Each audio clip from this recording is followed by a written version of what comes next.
নমস্কার নমস্কার নমস্কার নমস্কার নমস্কার নমস্কার নমস্কার নমস্কার নমস্কার নমস্কার আপনাদের সবাইকে সবাইকে সবাইকে নমস্কার, সবাইকে অজস্র অজস্র অজস্র শুভকামনা জানাচ্ছি, সবাইকে স্বাগত জানাচ্ছি আমাদের আজকের এই শরণাগত অনুষ্ঠানে এবং সবাইকে শুভ সকাল জানাচ্ছি। শুভ সকাল। আমি আপনাদের সৌমিত্র বসু শুরু করছি আমার কথা বলা 92.7 বিগ এফএম এ শরণাগত অনুষ্ঠানে। প্রথমে আজকের দিনটা কি কি কারণে গুরুত্বপূর্ণ সেটা বলে নি। প্রথম কারণ যেটা আমার নিজের মনে হয় সেটা হচ্ছে আজ জাতীয় জনসংযোগ দিবস, 20 এপ্রিল। আজকে জাতীয় জনসংযোগ দিবস। এই দিনটা কেন গুরুত্বপূর্ণ বলে মনে হচ্ছে আপনারা কি বুঝতে পারছেন? আমার নিজের মনে হয় যে এই সংযোগটা, জনসংযোগটা, এইটা আমরা ক্রমশ হারিয়ে ফেলছি। মানে মানুষের সঙ্গে মানুষের সেতু তৈরি করবার জন্য তো অন্য মানুষকে অনুভব করা দরকার। এই অনুভব করবার ক্ষমতাটা সর্বস্তরে ভীষণ কমে গেছে। ফলে আজকের এই দিনটা বিশেষ করে মনে রাখা এইটা খুব জরুরি বলে মনে হয়। দ্বিতীয় যে কারণটা সেটা হচ্ছে গোস্বামী মতে দমন কারোপনোৎসব ও বামন দ্বাদশী, আজকে মদন দ্বাদশী, আজকে মদন দেবের পূজা। এটাও যে আমরা সবাই খুব পালন করি এমনটা নয়, কিন্তু বলে রাখলাম। এইবারে জানাই বেনি মাধবশীলের পঞ্জিকা অনুযায়ী আজকের দিনটার কথা। আজকে 7ই বৈশাখ 1431, ইংরেজির 20 এপ্রিল 2024, শনিবার। সূর্যোদয়ের সময় ভোর 5:16, সূর্যাস্তের সময় বিকেল 5:56। আজকে দ্বাদশী, নক্ষত্র পূর্ব ফল্গুনী। আজকে জন্মে সিংহ রাশি, ক্ষত্রিয় বর্ণ নরগণ। রাত্রি 9:22 গতে কন্যা রাশি, বৈশ্য বর্ণ, মতান্তরে শূদ্র বর্ণ। আমাদের হোয়াটসঅ্যাপে চিঠি পাঠাবার নাম্বার 9831922927। চিঠির গোড়ায় অতি অবশ্যই SG লিখবেন। আর আজকে তো শনিবার, শনিবারে মহাপুরুষের কথা যারা লিখেছেন তাদের যেমন বলি তেমনি মনে করিয়ে দিচ্ছি যে SGর পরে একটু মহাপুরুষের কথাটা লিখে দেবেন, তা না হলে আমার চোখ থেকে হারিয়ে যেতে পারে। এইটা একটু মনে রাখবেন দয়া করে। এবারে তাহলে অনুষ্ঠান সূচি। প্রথমে পুরাণ চিরন্তন।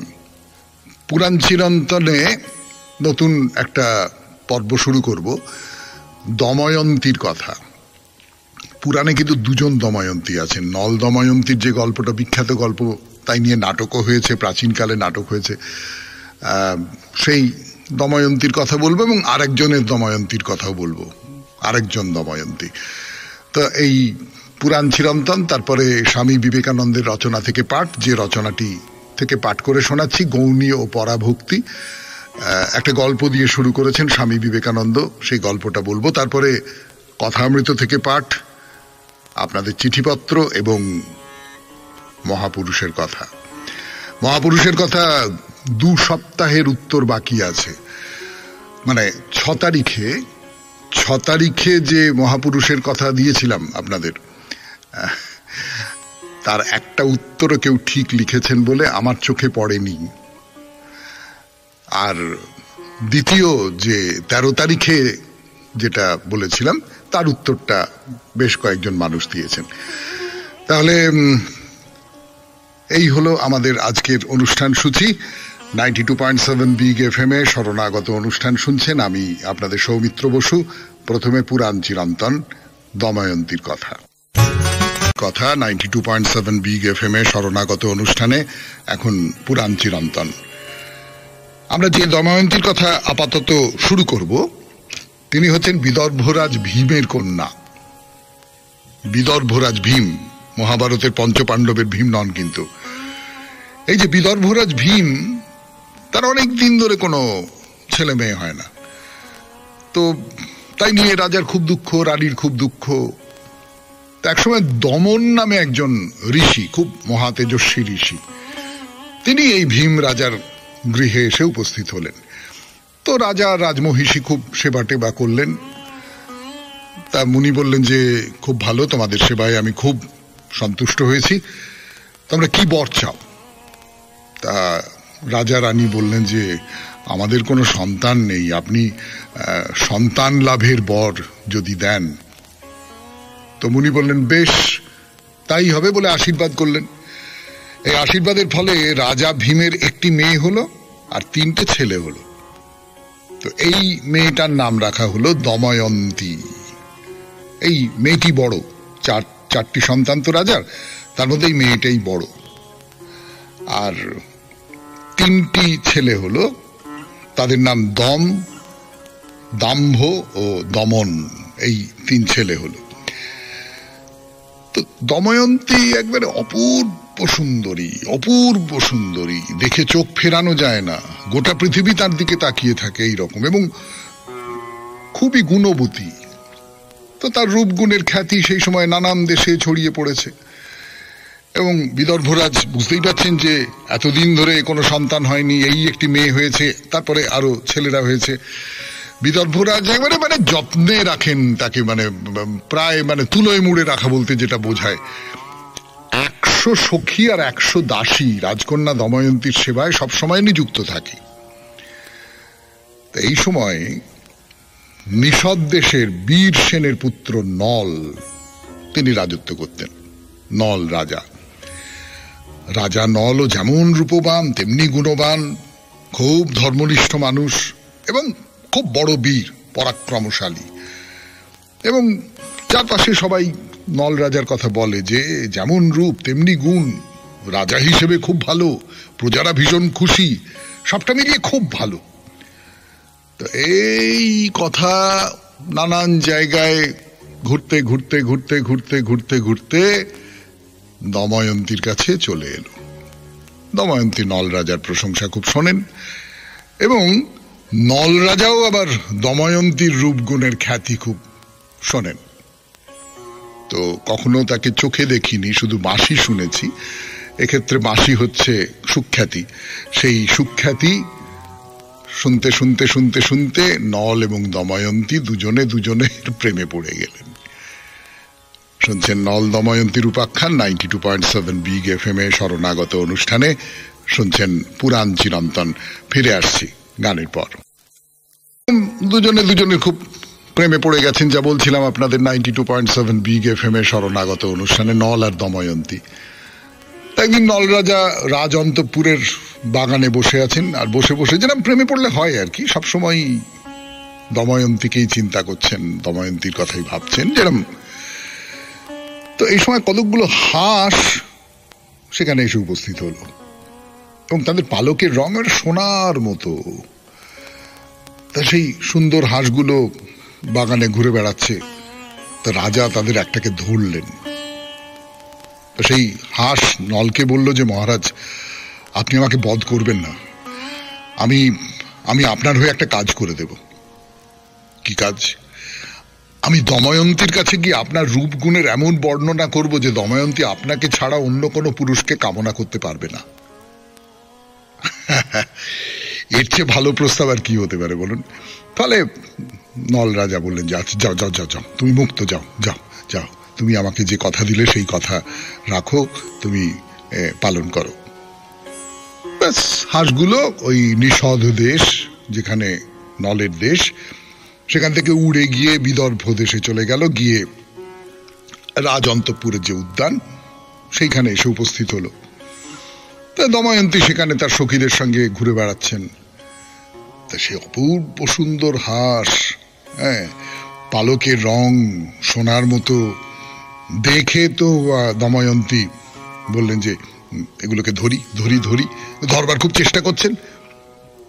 দময়ন্তী যে হাঁসটাকে ধরবার চেষ্টা করছেন সেটা বলে উঠল যে নিষদ দেশে নল নামে এক রাজা আছেন, বলে নল যে কত রূপবান, কত গুণবান, সেই সমস্ত কথা নানান রকম করে সাতখান করে বলতে বলতে বলতে বলতে বলল রাজকন্যা দময়ন্তী যেমন নারীদের মধ্যে শ্রেষ্ঠ, নল রাজাও তেমনি পুরুষদের মধ্যে শ্রেষ্ঠ। সুতরাং নল দময়ন্তীর বিয়ে হলে সেটা খুব ভালো ব্যাপার হবে। এই যে নল রাজার সম্পর্কে এত সব কথা বলা হচ্ছে, দময়ন্তীর তো ভেতরে ভেতরে এমনি নল সম্পর্কে তিনি আগে শুনেছেন, শুনে ভালোবাসা তৈরি হয়েছে। এইটা তো আরো বেড়ে গেল, আরো বেড়ে গেল, আরো বেড়ে গেল। তারপরে কি হলো সেটা আবার সোমবার শোনা যাবে, কেমন? 92.7 বিগ এফএম এ শরণাগত অনুষ্ঠানে শেষ হলো পুরাণ চিরন্তন। এরপর গানের পর স্বামী বিবেকানন্দের রচনা থেকে পাঠ। আমি আছি আপনাদের সঙ্গে, আপনাদের সৌমিত্র বসু। এরপর ফিরে এলাম 92.7 বিগ এফএম এ শরণাগত অনুষ্ঠানে। এবারে গৌণী ও পরাভক্তি স্বামী বিবেকানন্দের রচনা থেকে পাঠ করে শোনাই আপনাদের। এক রাজা বনে শিকার করিতে গিয়াছিলেন। সেখানে জনৈক সাধুর সহিত সাক্ষাৎ হইল। সাধুর সহিত কিছুক্ষণ আলাপ করিয়া রাজা এত খুশি হইলেন যে তিনি সাধুকে তাহার নিকট হইতে কিছু উপহার গ্রহণ করিবার জন্য অনুরোধ করিলেন। সাধু বলিলেন, না, আমি নিজের অবস্থায় খুব সন্তুষ্ট আছি। এই সব বৃক্ষ হইতে খাইবার জন্য যথেষ্ট ফল পাই, এইসব সুন্দর পবিত্র নদী হইতে প্রয়োজন মতো জল পাই, এইসব গুহায় নিদ্রা যাই। যদিও তুমি রাজা, তথাপি তোমার প্রদত্ত উপহার আমি গ্রাহ্য করি না। রাজা বলিলেন, শুধু আমাকে পবিত্র করিবার জন্য, আমাকে সন্তুষ্ট করিবার জন্য আমার নিকট হইতে কিছু গ্রহণ করুন এবং অনুগ্রহপূর্বক একবার আমার রাজধানীতে আসুন। অনেক পীড়াপিড়ির পর অবশেষে সাধু রাজার সহিত যাইতে স্বীকৃত হইলেন। সাধুকে প্রাসাদে লইয়া যাওয়া হইল। সেখানে চতুর্দিকে সোনা, হীরা, মণিমাণিক্য, জহরত এবং আরো অনেক অদ্ভুত বস্তু ছিল। চারিদিকে সৌন্দর্য বৈভবের চিহ্ন। রাজা বলিলেন, আপনি কিছুক্ষণ অপেক্ষা করুন, আমি প্রার্থনা শেষ করিয়া আসিতেছি। এই বলিয়া তিনি গৃহের এক কোণে গিয়া প্রার্থনা করিতে লাগিলেন, প্রভু, আমাকে আরো ঐশ্বর্য দাও, আরো সন্তান সন্ততি দাও, আরো রাজ্য দাও। ইতিমধ্যে সাধু উঠিয়া চলিয়া যাইতে লাগিলেন। তাহাকে চলিয়া যাইতে দেখিয়া রাজা তাহার পশ্চাৎ পশ্চাৎ যাইয়া বলিলেন, দাঁড়ান, আমার উপহার গ্রহণ না করিয়াই চলিয়া যাইতেছেন। তখন সাধু তাহার দিকে ফিরিয়া বলিলেন, ভিক্ষুক, আমি ভিক্ষুকের নিকট ভিক্ষা করি না। তুমি আর কি দিতে পারো? তুমি নিজেই সর্বদা ভিক্ষা করিতেছ। ওইরূপ প্রার্থনা প্রেমের ভাষা নয়। যদি ভগবানের নিকট ইহা উহা প্রার্থনা করো, তবে প্রেমে ও দোকানদারিতে প্রভেদ কি? সুতরাং প্রেমের প্রথম লক্ষণ এই, উহাতে কোনরূপ আদান প্রদান নাই। প্রেম সর্বদা দিয়াই যায়। প্রেম চিরকালই দাতা, গ্রহিতা নয়। ভগবানের প্রকৃত সন্তান বলেন, ভগবান যদি চান তবে আমি তাহাকে আমার সর্বস্ব দিতে পারি, কিন্তু তাহার নিকট হইতে আমি কিছুই চাই না। এই জগতের কোনো জিনিসই আমি চাই না। তাহাকে ভালোবাসিতে চাই বলিয়াই আমি তাহাকে ভালোবাসি। পরিবর্তে তাহার নিকট কোনো অনুগ্রহ ভিক্ষা করি না। কে জানিতে চায় ঈশ্বর সর্বশক্তিমান কিনা? আমি তাহার নিকট হইতে কোনো শক্তিও চাই না এবং তাহার শক্তির কোনো প্রকাশও দেখিতে চাই না। তিনি প্রেমের ভগবান, এটুকু জানিলেই আমার পক্ষে যথেষ্ট। আমি আর কিছু জানিতে চাই না। শুনলেন স্বামী বিবেকানন্দের রচনা থেকে পাঠ, গৌণী ও পরাভক্তি 92.7 বিগ এফএম এ শরণাগত অনুষ্ঠানে। এরপর গানের পর কথামৃত। কথামৃত 92.7 বিগ এফএম এ শরণাগত অনুষ্ঠানে গানের পর আপনাদের সৌমিত্র বসু আবার ফিরে এসেছে কথা বলবার জন্য। ঠাকুর শ্রী রামকৃষ্ণ পরমহংসদেবের কথামৃত, তার অমৃতময় কথা, অনেক অসামান্য সমস্ত উপমা, কিন্তু সেই উপমাগুলো একেবারে ঘরোয়া উপমা। এবং যেটা আমার নিজের খুব আশ্চর্য লাগে, ঠাকুর শ্রী রামকৃষ্ণ পরমহংসদেব সাধন পথে অনেক দূর পর্যন্ত চলে গিয়েছিলেন, আমরা জানি, তিনি অবতার, আমরা জানি। কিন্তু আমাদের যে ব্যবহারিক জীবন, আমরা তো কেউ সাধু সন্ন্যাসী মানুষ নই। আমাদের যে ব্যবহারিক জীবন, এই ব্যবহারিক জীবনে ঠাকুরের এই উপদেশগুলো যে কি অসম্ভব কাজে লাগে, কি অসম্ভব পথ দেখায়, আলো দেখায়, সেটা প্রায় অকল্পনীয় আর কি। মানে একজন মানুষ একই সঙ্গে সংসার এবং সংসারাতীত যা কিছু তাকে ধারণ করে আছেন, এইটা একটা আশ্চর্য ব্যাপার আর কি, সত্যি সত্যি আশ্চর্য ব্যাপার। তো গতদিনে যে কথাটা হচ্ছিল সেটা হচ্ছে যে গুরু নিজে পূর্ণ জ্ঞানী হলে তবে পথ দেখিয়ে দিতে পারে। ঠাকুর শ্রী রামকৃষ্ণ পরমহংসদেব পূর্ণ জ্ঞানী, এবং সেই জ্ঞানটা কোথাও সংসার এবং যে সংসারের চেয়ে বড় যা কিছু ঈশ্বর আরাধনার যে জগৎ, এই দুটো জগৎকেই একসঙ্গে ধরে রেখেছে, এইরকম একটা ব্যাপার। তো ঠাকুর কি বলছেন? ঠাকুর বলছেন যে পূর্ণ জ্ঞান হলে বাসনা যায়, 5 বছরের বালকের স্বভাব হয়। দত্তাত্রেয় আর জড় ভরত এদের বালকের স্বভাব হয়েছিল।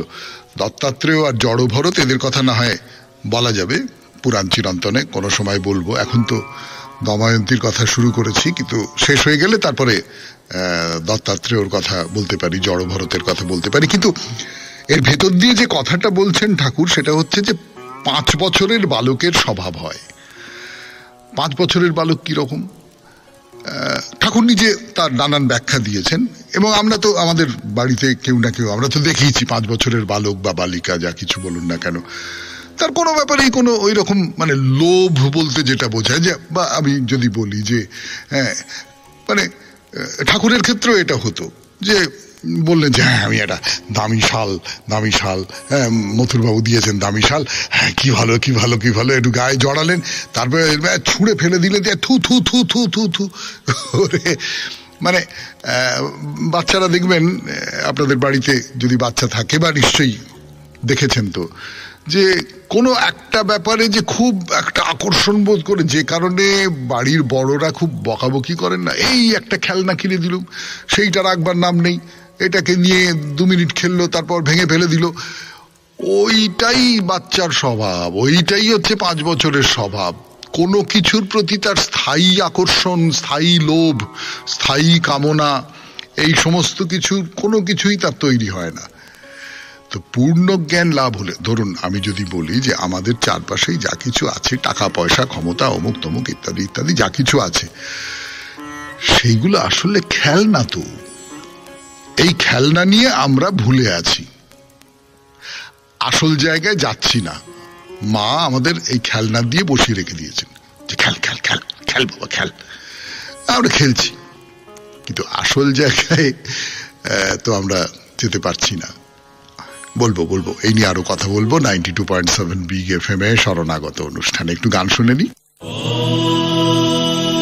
এই যে জাগতিক খেলনা যেগুলো নিয়ে আমরা খেলছি, টাকা পয়সা ধন দৌলত মান সম্মান, হ্যাঁ ইত্যাদি ইত্যাদি, ভালো জামা কাপড়, ভালো খাওয়া দাওয়া, হ্যাঁ এইসব নিয়ে যে আমরা, এগুলো তো মানে আপনি সত্যি সত্যি আপনি ভেবে দেখুন, মানে আমি এটা একটা বড় বড় কথা বলে মনে হতে পারে, কিন্তু আপনি খেলেন, খুব ভালো খেলেন, আপনাকে এবারে দুর্দান্ত খাওয়ালাম, হ্যাঁ, তারপর যতক্ষণ পর্যন্ত খাচ্ছেন ততক্ষণ পর্যন্ত স্বাদ পাচ্ছেন, সেই স্বাদটা খুব ভালো, আপনার খুব ভালো লাগছে।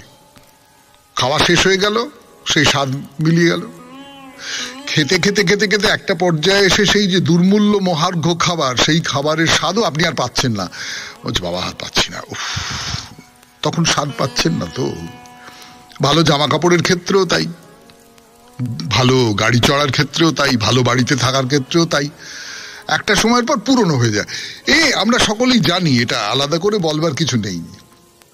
তো সেই জন্যে যে মানুষটা ওই বালকের মতো, হ্যাঁ, তাকে আপনি একটা প্রচন্ড বিলাস বৈভবের মধ্যে রাখলেন, সে থাকলো, কিছু গায়ে লাগছে না। আবার খুব কষ্টের মধ্যে রাখলেন, থাকলো, কোনো কিছুতেই গায়ে লাগছে না। এইটা হলো আসল ব্যাপার, যে এটা বালকের স্বভাব।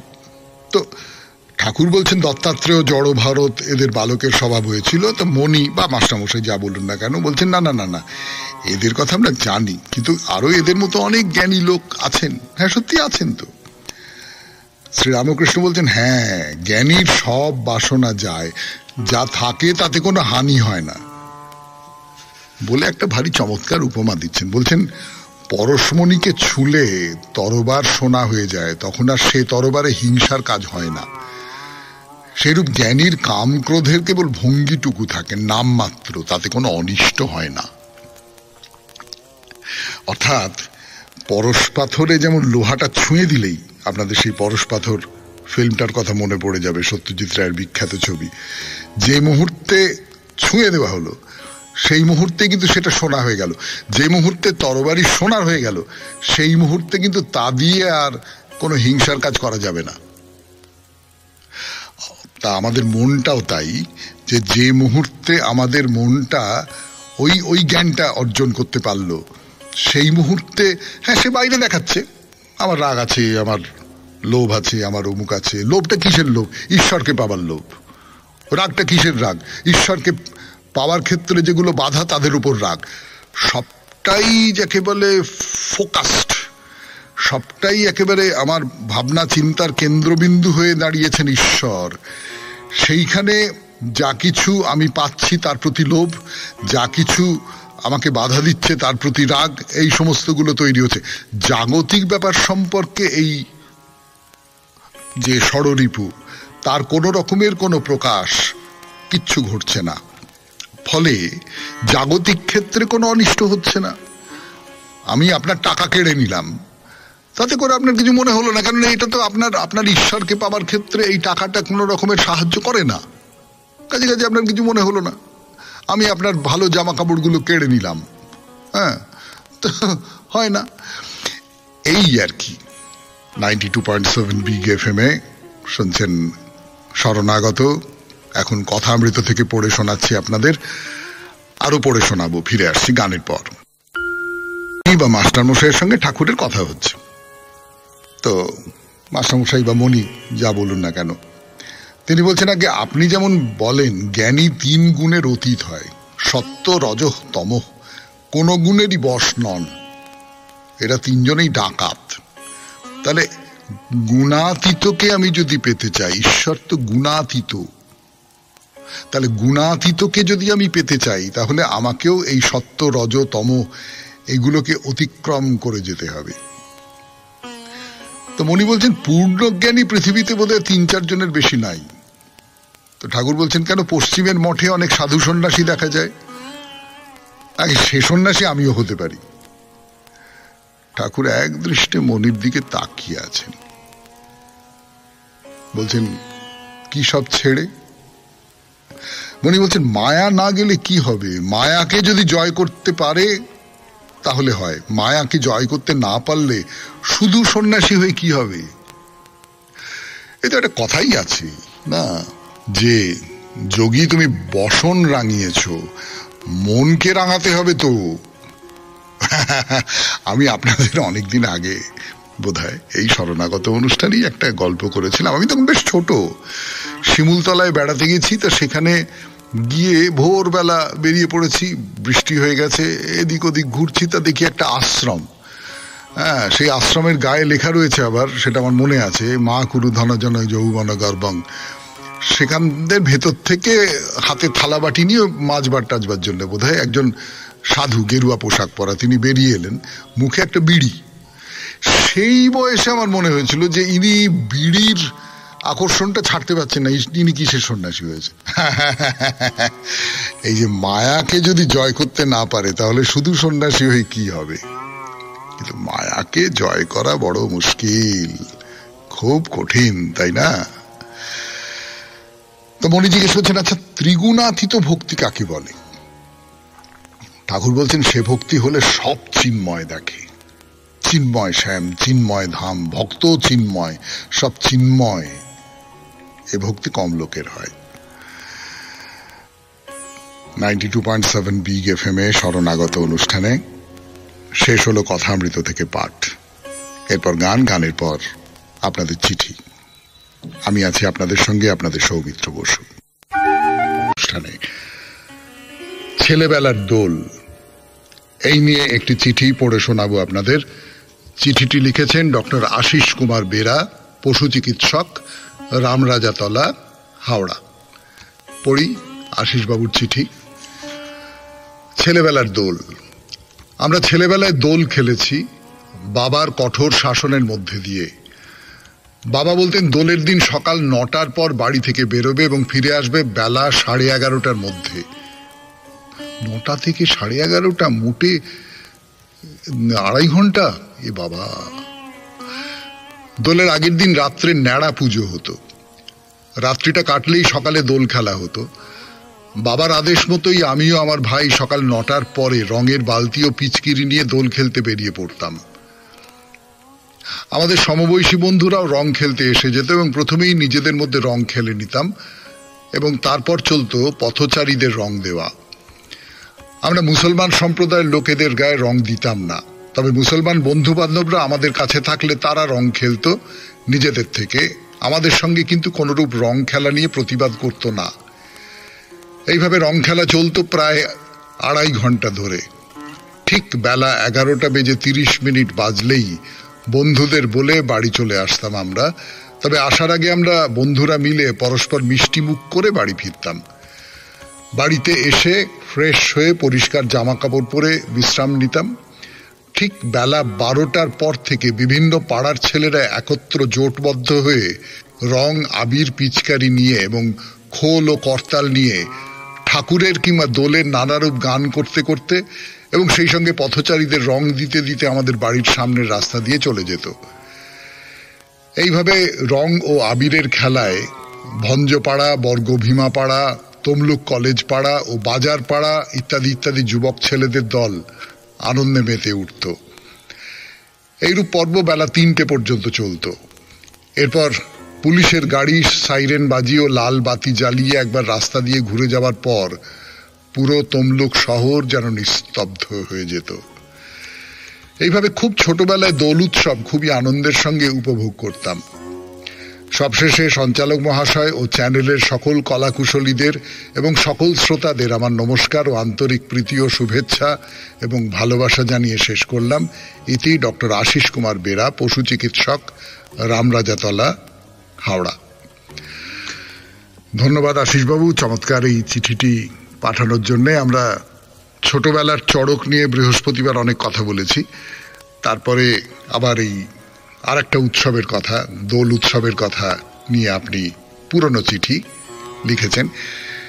এরপর গানের পর না, বাইরে দূরে নয়, মহাপুরুষের কথা। আমি আছি আপনাদের সঙ্গে, আপনাদের সৌমিত্র বসু। শরণাগত অনুষ্ঠানে মহাপুরুষের কথায় দুজন মহাপুরুষের কথা বকেয়া পড়ে রয়েছে।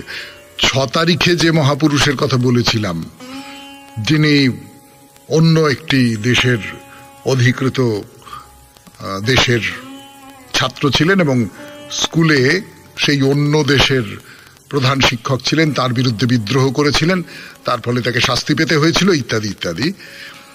সেই যে মানুষটি, তিনি পরে খুব বড় একজন নেতা হয়ে ওঠেন, তার নামে একটি শহরও আছে। তার নাম ঠিক ঠিক কেউ বলেছেন বলে আমি দেখতে পাইনি।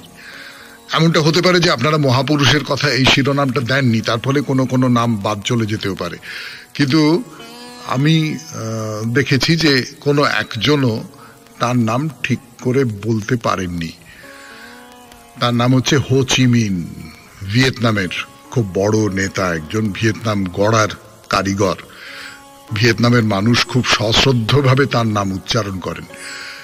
তো সেই হো চি মিন, তিনি ছিলেন 6 তারিখে যে মহাপুরুষের কথা বলেছি সেই মহাপুরুষ। এবার তার পরের সপ্তাহে মানে 13 তারিখে যার কথা বলেছিলাম, একজন সঙ্গীতকার, তিনি গান করতেন, অসামান্য গান করতেন এবং সেই গানের মধ্যে দিয়ে তিনি প্রায় একটা সাধনার স্তরে চলে যেতে পেরেছিলেন।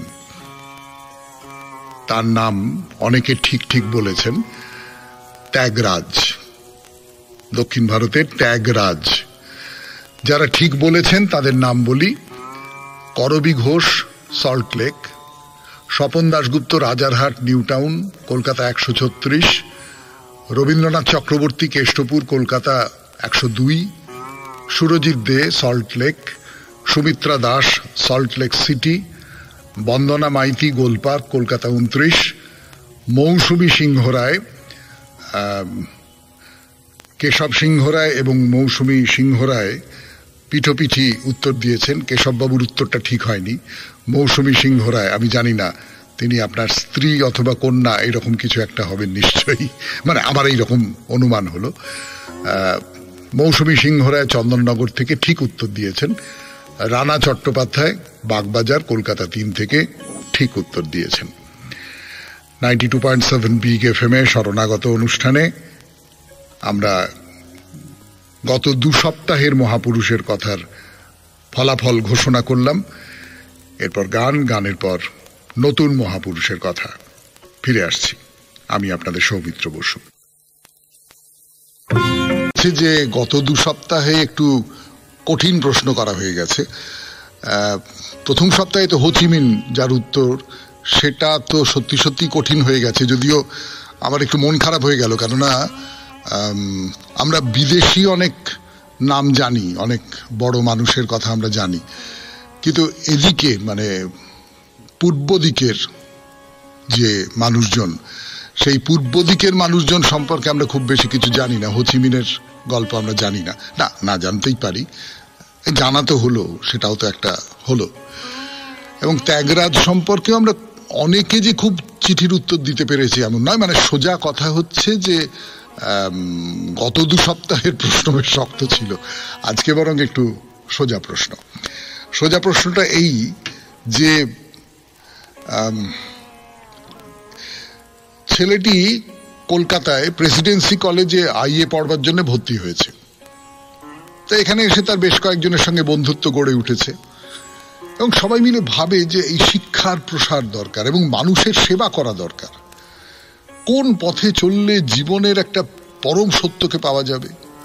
সে ছেলেটি বিবেকানন্দ পড়ে, খুব পড়ে, বার করবার চেষ্টা করে। তো মাঝে মাঝে বেরিয়ে পড়ে গ্রামে গঞ্জে দুঃখী মানুষদের সেবায়, কখনো বন্যা বা দুর্ভিক্ষ পীড়িত মানুষের কাছে বেরিয়ে পড়ে। তা একবার সেই ছেলেটি জানতে পারে যে কোন একটা গ্রামে কলেরা দেখা দিয়েছে। একটা হোমিওপ্যাথির বই আর কিছু ওষুধ নিয়ে গ্রামের পথে রওনা হয়ে গেল। নিজের জীবন বিপন্ন করে তাদের সেবা করতে আরম্ভ করলো। এদিকে বাড়িতে কেউ কিছু জানে না, বাড়িতে খোঁজ খোঁজ খোঁজ খোঁজ খোঁজ খোঁজ, অনেক কষ্টে তার সন্ধান পেয়ে তাকে ফিরিয়ে আনা হলো। এই যে মানুষের সেবা করা, এর মধ্যে দিয়ে এই ছেলেটি বা এই মানুষটি, তিনি আমার দেশের যে দৈন্য, আমার দেশের যে বৈষম্য, অব্যবস্থা, সেইগুলোকে বোঝবার চেষ্টা করছিলেন, যে দেশের মানুষ কি নিদারুণ দুঃখ কষ্টের মধ্যে বাস করছে। তিনি লিখছেন যে আমাদের বাড়ির সামনে একটি বুড়ি ভিক্ষা করত, পরনে শতচ্ছিন্ন ন্যাকড়া। বুড়ির দুঃখ জীর্ণ চেহারাটা যতবার দেখতুম ততবারই ওর কথা ভেবে আমার মন বেদনায় ভরে উঠত। ওর অবস্থার সাথে নিজেকে তুলনা করে কেমন দোষী মনে হতো। আমি আরামে দিন কাটাচ্ছি, আর এই বেচারা না আছে খাওয়া পড়ার সংস্থা, না আছে মাথা গোঁজবার ঠাঁই। জগতের দুঃখ দারিদ্র যদি নাই ঘুচল, তবে যোগ সাধনার সার্থকতা কি? এই সময় এই মানুষটির সঙ্গে এক পাঞ্জাবি সাধুর আলাপ হয় এবং মনে হয় মানুষটির মনে হলো যে আমি সন্ন্যাসী হয়ে যাব বলে গুরুর সন্ধানে তিনি বেরিয়ে পড়লেন। হরিদ্বার, মথুরা, বৃন্দাবন সব ঘুরে বেড়ালেন, কোথাও মনের মতো গুরু পেলেন না। তো বারাণসীতে এসে ঠাকুর শ্রী রামকৃষ্ণ পরমহংসদেবের শিষ্য স্বামী ব্রহ্মানন্দের সঙ্গে দেখা হলো এবং ব্রহ্মানন্দের সঙ্গে এই যে যার কথা বলছি তার বাবার আগেই পরিচয় ছিল। তিনি এই ছেলেটিকে নানানভাবে বুঝিয়ে ঘরে ফেরত পাঠালেন। নিশ্চয়ই বলতে পারবেন এই মানুষটিকে। 92.7 বিগ FM এ শরণাগত অনুষ্ঠান আজকের মতো এখানেই শেষ হলো। আমাদের হোয়াটসঅ্যাপে চিঠি পাঠাবার নাম্বার 9831922927। চিঠির গোড়ায় অতি অবশ্যই SG লিখতে হবে। আর অতি অবশ্যই শনিবারে মহাপুরুষের কথার উত্তর দিলে মহাপুরুষের কথা এইটা লিখে দেবেন, তা নইলে কিন্তু আপনার চিঠি আমার নজর এড়িয়ে যাবে, সোজা কথায় গ্রাহ্য হবে না। তাহলে বিদায়। সবাই খুব ভালো থাকবেন, আনন্দে থাকবেন। নমস্কার। নমস্কার নমস্কার নমস্কার নমস্কার নমস্কার নমস্কার নমস্কার নমস্কার নমস্কার নমস্কার। আপনাদের সবাইকে সবাইকে সবাইকে নমস্কার। সবাইকে অজস্র অজস্র অজস্র শুভকামনা জানাচ্ছি। সবাইকে স্বাগত জানাচ্ছি আমাদের আজকের এই শরণাগত অনুষ্ঠান।